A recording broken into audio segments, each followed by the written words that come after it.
अस्सलाम वालेकुम नाज़रीन, महरान टीवी न्यूज़ में अवां खे भलीकार मां फराज शाह। सब खां पहिरियां हिकु नज़र हेडलाइन ते।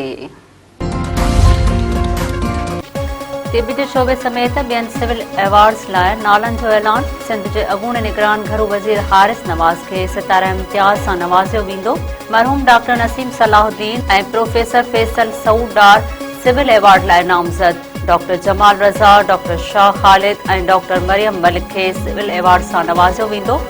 डॉक्टर मोहम्मद खुरम, डॉक्टर नईम ताज, डॉक्टर अब्दुल वासे ऐं डॉक्टर मोहम्मद शरीफ हाशमानी एवार्ड लाइ नामज़द। डॉक्टर माज़ुल हसन, डॉक्टर ज़ुल्फ़कार गौरी ऐं डॉक्टर राजा अमजद जा नाला बि सिविल एवार्डनि लाइ शामिल।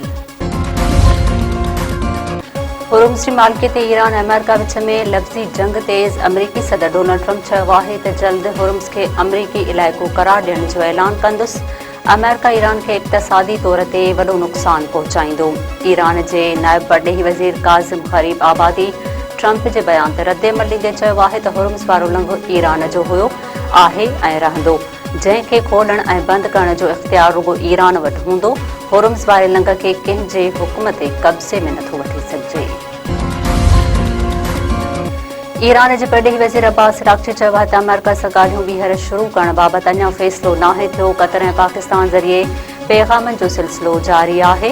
पैग़ामनि जी ॾे वठि ॻाल्हियुनि जे ज़मरे में नथी अचे। अब्बास अराग़ची वधीक चयो आहे त ओमान सां ॻाल्हि ॿोल्हि हुर्मुज़ वारे लंघ ज़रिए सामूंडी रस्ते जे तयन ते हुई।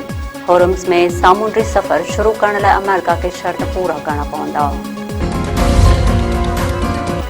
वज़ीर आज़म शहबाज शरीफ़ सां NDMA चेयरमैन जी मुलाक़ात। बोर्ड मुतासिर इलाइक़नि में इमदादी कमनि ऐं बहालीअ बाबति ब्रीफिंग। KPK गिलगित बल्तिस्तान ऐं आज़ाद कश्मीर में जारी इमदादी कार्रवाइनि बाबति आगाही। वज़ीर आज़म NDMA चेयरमैन खे हिदायत कंदे चयो आहे त NDMA सूबाई इदारनि ऐं PDMAs खां राब्ते में रहे। बोर्ड मुतासिर इलाइक़नि में इमदाद ऐं रिलीफ लाइ समूरा वसीला क़तब आंदा वञनि।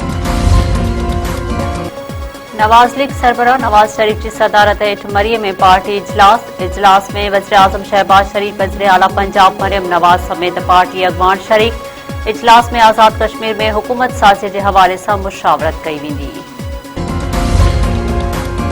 हैदराबाद में शादी बहाने घुराए मुबैना तौर क़ैद कयल इंडोनेशियन नारी बाज़ियाब। वुमेन कंप्लेंट सेल पारां नारी जी शिकायत ते नसीम नगर थाणे जी हद में कार्रवाई। वुमेन कंप्लेंट सेल जे इंचार्ज नसीम पलीजो जो चवणु आहे त इंडोनेशियन नारी इंदा मरलेन खे शादी बहाने घुराए क़ैद कयो वियो हुयो। नारी मैसेज ज़रिए शिकायत कई, जंहिं बाद कार्रवाई करे खेसि बाज़ियाब कराए वरितो आहे। चक वेझो जतोई ऐं कलोड़ा धुरनि में तकरार तां नौजवान गोलियूं हणी क़तल। कचे में हथियारबंदनि जी ॿेड़ीअ मथां फायरिंग। आसिफ महर मारिजी वियो। ॿ ॼणा ज़ख़्मी। मक़तूल नौजवान जो लाश चक इस्पताल आंदो वियो। ज़रूरी कार्रवाई बाद लाश वारसनि हवाले। ज़ख़्मियुनि खे नाज़ुक हालत में सखर ॾिनो वियो।